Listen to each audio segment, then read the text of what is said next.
हो है चामे बजारमा चाहिँ अब यहाँबाट हिँड्ने डाँडा सबै वरिपरि डाँडै डाँडा छ। यहाँबाट यस्तो बबाल डाँडाहरू छन् होइन ठुल्ठुलो मधेसको डाँडा खासै देखेन हिमाल यस्तो टल्किन्छ यहाँबाट मस्त हिमाल टल्किन्छ यति।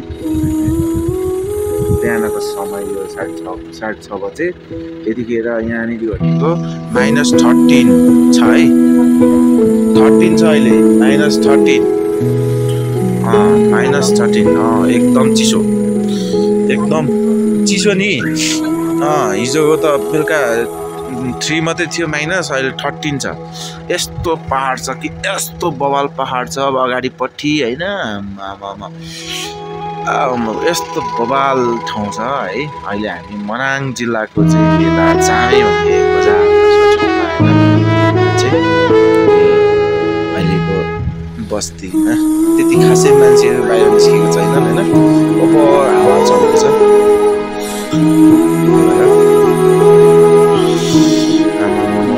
यस्तो चिसो छैन कि अब टुरिस्टहरू पनि यहाँनिर अहिले घुम्दै हुनुहुन्छ।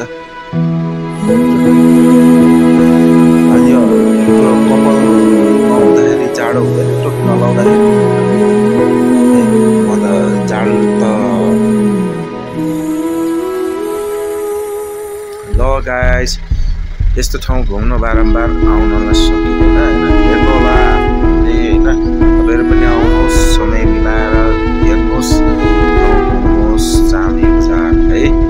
अझ यहाँबाट यो बाटो हुँदै मनाङ जान्छ है यहाँबाट लगभग 1 घन्टामा चाहिँ मनाङ पुगिन्छ भन्ने चाहिँ यहाँको मैले सुनेको छु। अब हामी चाहिँ मनाङ पुग्छौँ होइन यहाँबाट है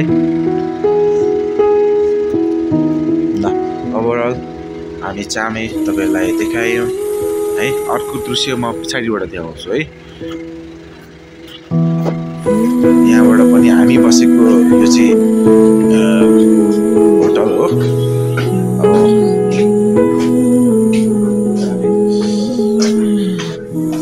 अब यहाँबाट पनि बवाल देखिन्छ होइन हामी यहाँबाट देखाउँछौँ तपाईँलाई है चामे पछाडिको भाग हेर्नुहोस् है।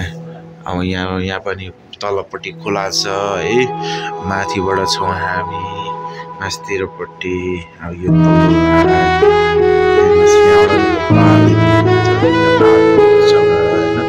दुईटा पहाडको बिचबाट निस्केको